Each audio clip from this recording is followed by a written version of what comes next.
Members of the Brockhouse family now speaking out. Beth Warden caught up with them to discuss this closure and what they hope can now be done with this collection. West Sioux Hardware in Sioux Falls was ahead of its time as a one-stop shop. The owner was Henry Brockhouse. His grandson, Dave Phillips, is proud of the family's legacy. If you needed a fuse or if you needed a carburetor, you could go there and get it. But at the same time, you could get a pair of blue jeans, or you can go get some groceries. Bev Bosch is Brockhouse's daughter. She waited on customers in the store and guided students on field trips to see the amazing taxidermy collection acquired by her father from trips across the globe. The kids would just absolutely be enchanted. I mean, that's world-renowned, world famous. The stories of the collections are equally as intriguing, like when the giraffe was too tall for their store. And he cut the neck off 7 inches. In the parking lot.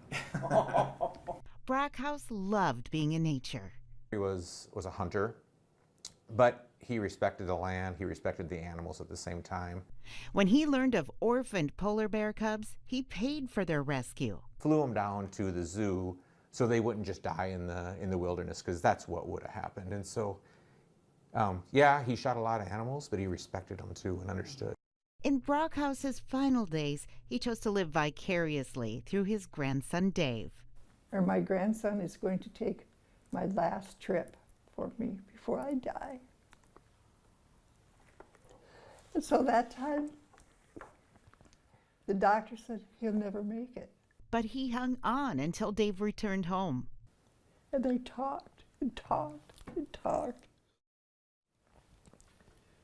3 days later, I think somebody died. Some were surprised by the name Delbridge Museum when Brockhouse acquired the collection. Maybe he hunted him, but he didn't. He was just my dad's lawyer. But the Brockhouse family embraced the move from the store to the Great Plains Zoo.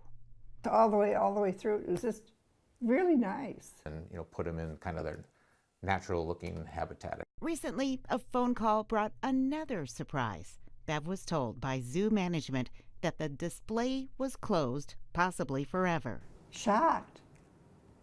Off my cane. I mean, angry, very angry.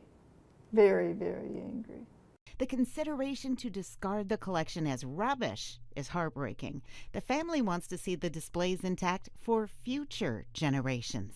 Absolutely too fabulous to throw in the garbage. I don't want them broken up. This is their home. In Sioux Falls, Beth Warden, Dakota News Now. Members of the Sioux Falls City Council are reviewing the details of this decision and plan to revisit the issue next month. We have a link to a video of the collection if you'd like to see it yourself. You can find that at dakotanewsnow.com.